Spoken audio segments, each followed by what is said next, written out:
Hello, highers.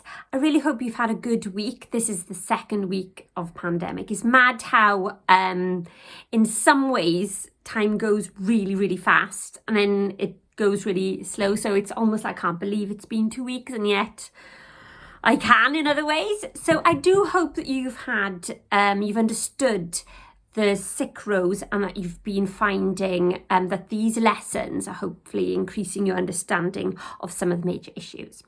Last lesson, you looked at themes, major themes, and I wanted you to define the themes, tell me what you thought the themes meant, and be able to link them to major moments in the poem, okay? And be able to say why. This lesson, we're going to go one step further, and I want you to talk about what the social warnings are in the poem. Okay, so first things first, what is a social warning and how is it different to a theme? I like to think of social warnings as it's kind of like, can you imagine if all the themes are added together, what would they come up with?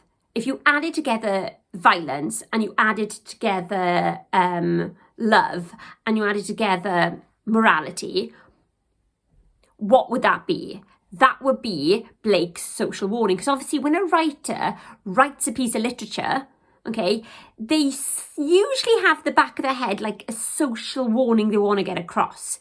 Because we're studying literature, we choose to segregate them into themes because it makes it easier to talk about. But actually, probably the writer just wanted to get a social message that encompassed many themes. And that's what we're going to do today. We're going to think bigger picture-wise, what basically was William Blake trying to say to society at that time, okay? So next, I'm going to stop this video. I'm going to do another one and turn it around. And I'm going to discuss what I think the social warnings are. Right, so there's that. I'm going to discuss the social warnings. First task, you have to listen to me again. Second task will be, I want to then, having understood what we think William Blake's social warnings are, again, I'd like you to link it to a key quotation, okay, and then explain how it's linked. So it's very similar to last lesson. Third task will be, I just want you to listen to a 4-minute video, and it talks about what William Blake's social warnings could be in another way, okay? I think it's important to emphasize now there is a little bit of a misconception with William Blake. People think that he was a revolutionary.